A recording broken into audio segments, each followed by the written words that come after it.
The whispers in the morning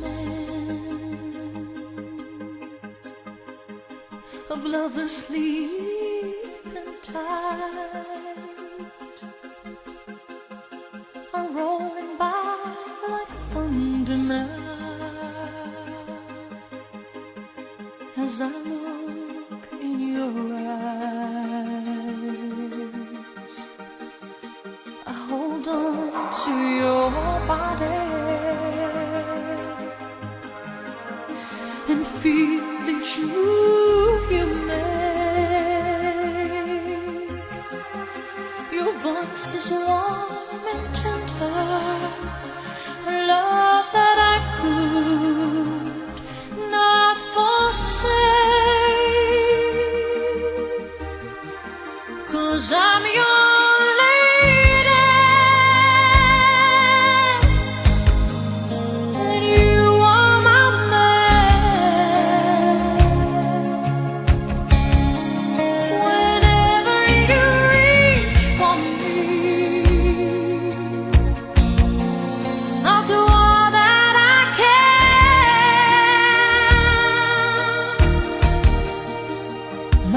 is how I'm feeling, lying in your arms, when the world that says too much to take, that I'll answer when I'm with you, even though there may be times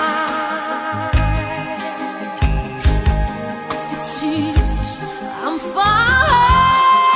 away, never wonder where I am, 'cause I am always by your side, 'cause I'm your lady.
chỉ hờ thao lời ru ru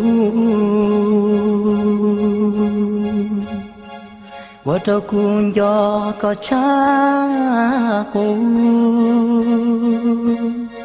cái sự luang tàu muôn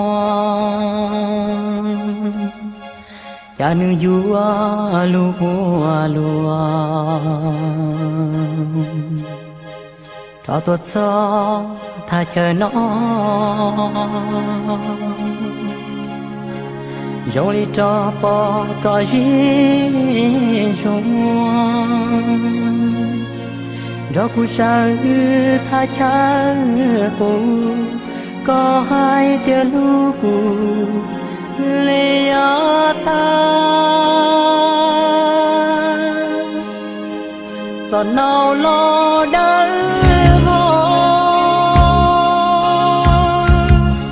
mẹ cả nông sơ giao uổng bỏ cha nô nó cũng chỉ muốn có cha khó từ lo nhớ trong ta tôi nghe xong chạy nó cứ chỉ giờ khó cu lúc xia lúc qua mùa tư chỉ tàu xia cũng từ chia trong lễ nó vì luôn đô lo của xã tôi đang rong tôi đang cốt luôn cái ly kia một lú lúa cho plua cho kết quả trao của hi lớn rau nó cũng chỉ mua con cho khó lo luôn lo ta cho khó từ lo nương bỏ xuống chỉ chơi ly thao chẳng mua con vì xa lo về mò cuộc xa tôi kia có chỉ gió nó cụ thể lý chỉ bỏ con